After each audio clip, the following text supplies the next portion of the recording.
नमस्कार दोस्तों, आपका एक बार फिर से बहुत बहुत स्वागत है मेरे इस चैनल में। मेरा नाम है राघव, आप देख रहे हो डीसीपी एजुकेशन। लास्ट वीडियो में हमने वैल्यू एडेड मेथड के न्यूमेरिकल समझे थे और लास्ट में मैंने आपको एक सम दिया था। मैंने बोला था कि आप उसको अपने बेस पे सॉल्व करो। अब मैं आपको उसका सोल्यूशन देने वाला हूं।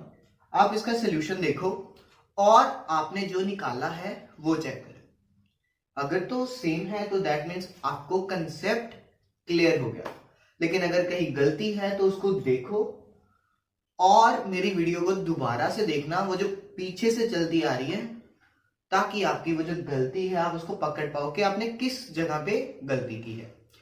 अभी हम स्टार्ट करते हैं हमारा न्यूमेरिकल। हमारा न्यूमेरिकल है ये। इसमें हमें पहले निकालनी है हमारी ग्रॉस वैल्यू एडेड। ठीक है, अब स्टेटमेंट में हमें 3 सेक्टर्स दिए हुए हैं, प्राइमरी, सेकेंडरी एंड टर्शियरी। इन तीनों सेक्टर्स की हमें निकालनी है। पहले तो वैल्यू एडेड का फॉर्मूला क्या था? Value of output minus intermediate consumption. Formula हमने लिख लिया। अब फॉर्मूले के बाद हमें सबसे पहले क्या चाहिए? Value of output. Value of output हमें इस बार डायरेक्टली गिवन है स्टेटमेंट में, और इस बार वो हमें 3 सेक्टर्स के फॉर्म में गिवन है। हम इन तीनों सेक्टर्स की जो हमारी आउटपुट है उसको ऐड कर देंगे। हमने primary, secondary and tertiary sectors, तीनों सेक्टर्स की वैल्यू ऑफ आउटपुट को ऐड कर दिया, जो कि है हमारी 800, 200, 300। ठीक है, जब हमने इसको ऐड किया तो हमारा आया 800 प्लस 200 प्लस 300, तो हमारा आ गया 1300। वैल्यू ऑफ आउटपुट हमारी आ गई 1300। ठीक है, अब एक चीज और, वैल्यू ऑफ आउटपुट का फॉर्मूला क्या होता था? Sales plus change in stock. लेकिन इसमें हम वो अप्लाई नहीं करेंगे। क्यों नहीं करेंगे? क्योंकि इसमें हमें value of output directly given है। ठीक है, पहली चीज। अब दूसरी चीज के वैल्यू ऑफ आउटपुट तो हमारी आ गई 1300। अब हमें क्या चाहिए? Value of output minus intermediate consumption. अब स्टेटमेंट में हमें इंटरमीडिएट कंजम्पशन गिवन है। यस, इंटरमीडिएट परचेजेस, इसके नाम से हमें ये इंटरमीडिएट कंजम्पशन गिवन है। कंजम्पशन, कंज्यूम करना, कंज्यूम करना मतलब कंज्यूम करने के लिए आपको चीज परचेज करनी पड़ेगी। Intermediate purchases means intermediate consumption.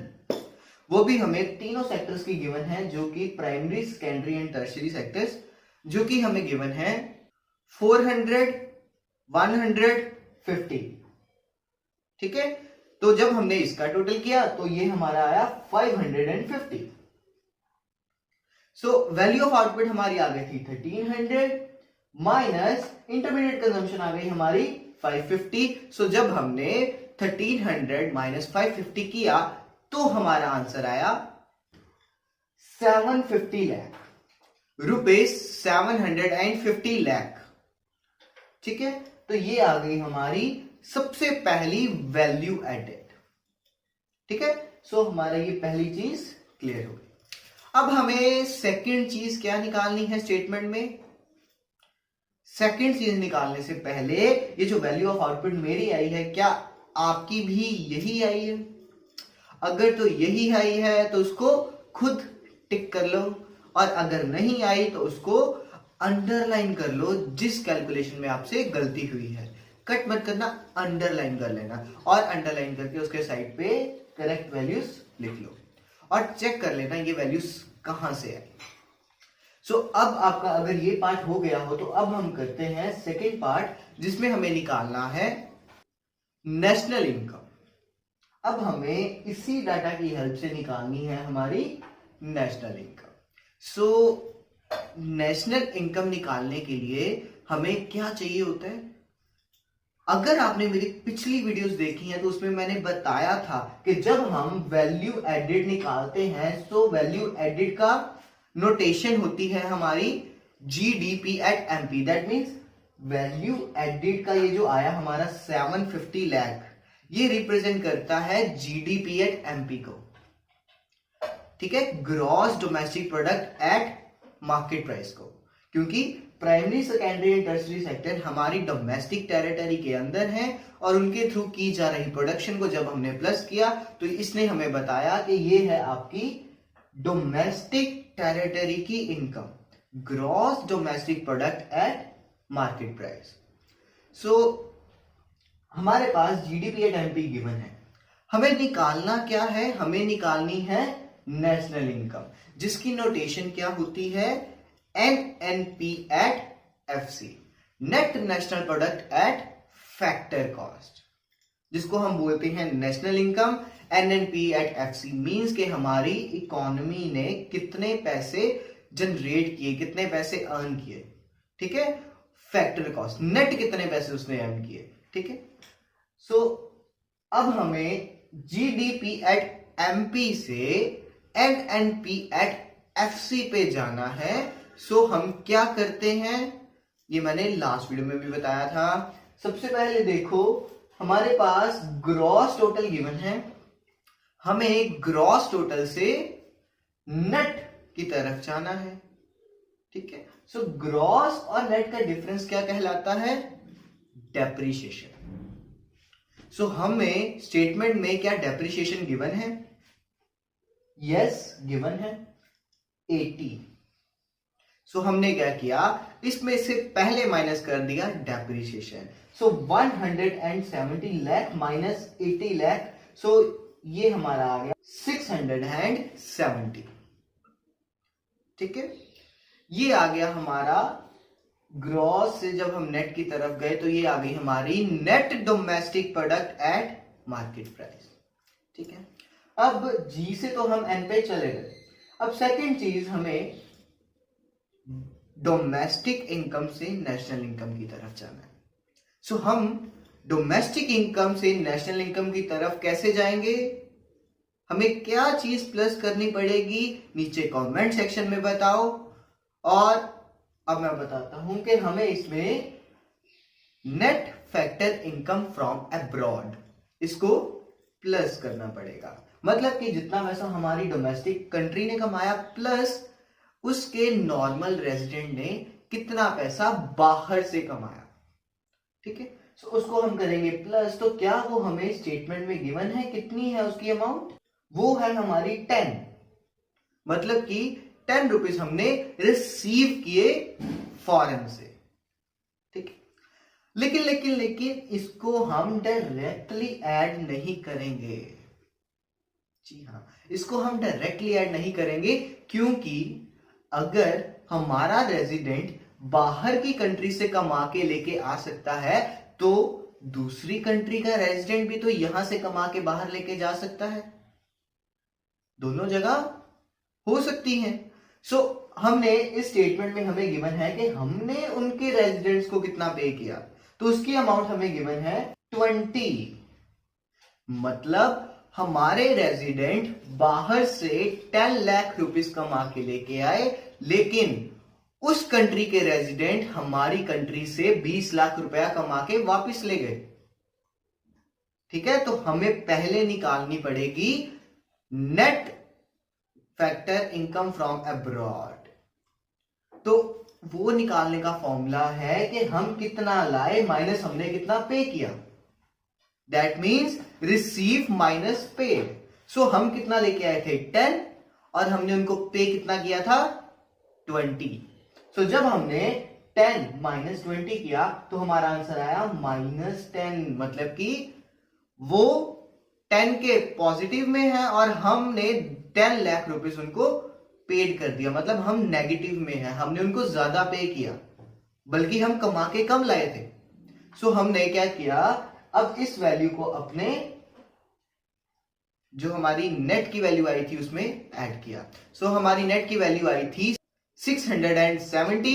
सो जब हमने 670 में plus bracket -10 which is equal to 660, ठीक है। अब हम डोमेस्टिक से नेशनल की तरफ जा चुके हैं। प्रोडक्ट दोनों का ही पी सेम है। अब हमें क्या निकालना है, हमें मार्केट प्राइस अवेलेबल है, हमें फैक्टर कॉस्ट निकालनी है। अब इन दोनों का डिफरेंस कहलाता है हमारा इनडायरेक्ट टैक्स, ठीक है ना। पुरानी वीडियो जिन्होंने देखी है उनको ये पता है। तो इसका डिफरेंस कहलाता है हमारा इनडायरेक्ट टैक्स। और क्या हमारा इनडायरेक्ट टैक्स गिवन है हमें स्टेटमेंट में? यस, हमें इनडायरेक्ट टैक्स गिवन है जो कि है हमारा 50 लाख। सो मार्केट प्राइस से फैक्टर कॉस्ट की तरफ जाने के लिए हम करते हैं उसको माइनस। सो हमने किया 660 माइनस इनडायरेक्ट टैक्स जो था हमारा 50 lakh. So 660 minus 50 is equal to 610 lakh rupees. 610 lakh rupees.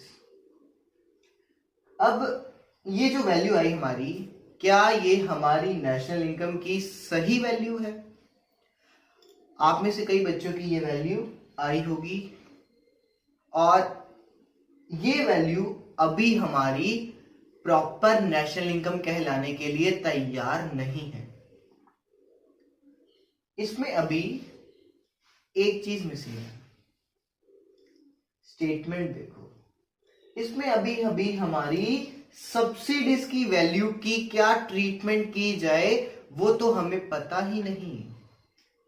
Subsidies की क्या ट्रीटमेंट की जाए इसमें, वो तो हमें पता ही नहीं है।